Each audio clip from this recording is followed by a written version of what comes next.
In the heart of a fertile valley surrounded by rolling hills, there was a village named Pin Sohanra. The village was known for its hard-working farmers, whose lives revolved around the seasons and the bounty of the land.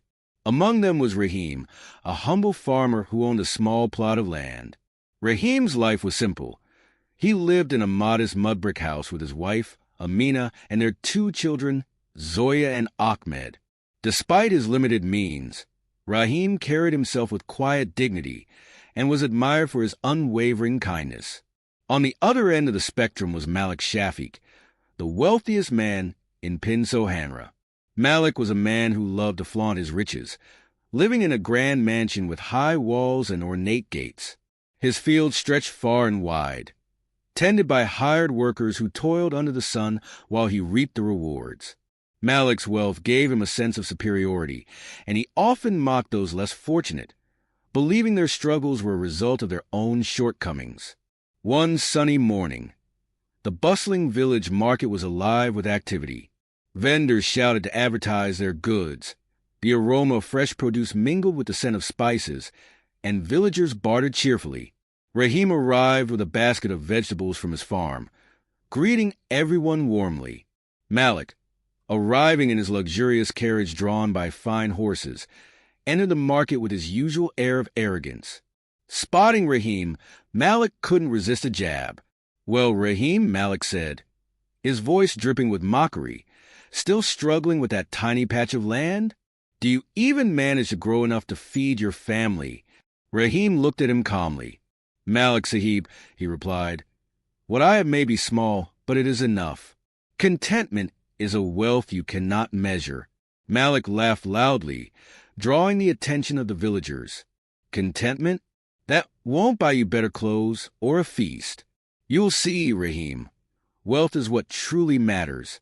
Rahim smiled faintly and walked away, unshaken by Malik's words. That year, the rains were late.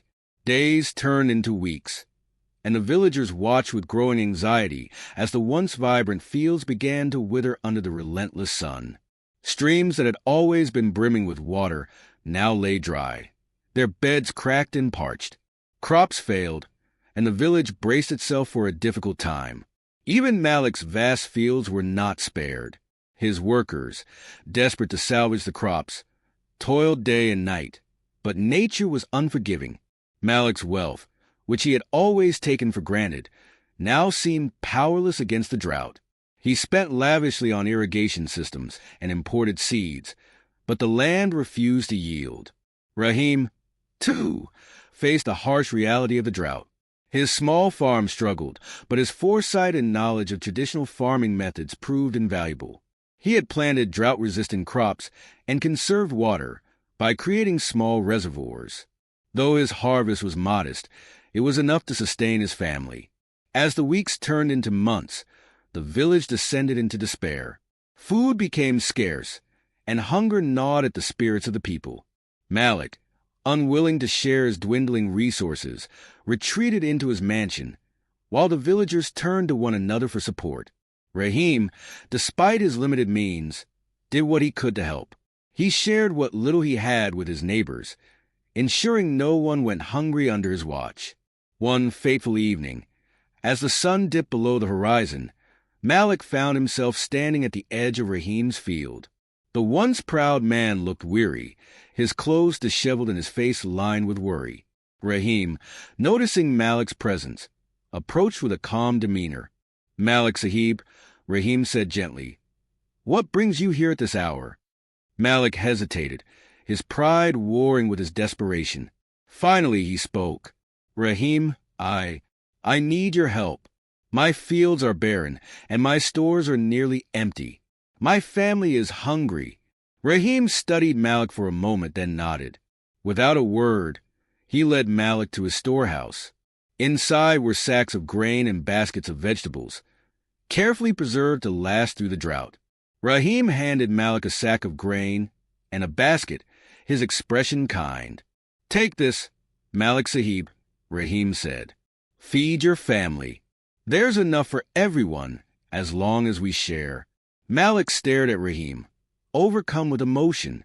Why would you help me after the way I've treated you? He asked. Rahim smiled. Because kindness is more powerful than wealth, and because we are all in this together. From that day on, Malik's heart began to change. Humbled by Rahim's generosity, he started to see the value of compassion and community. He opened his stores to the villagers, ensuring no one went hungry.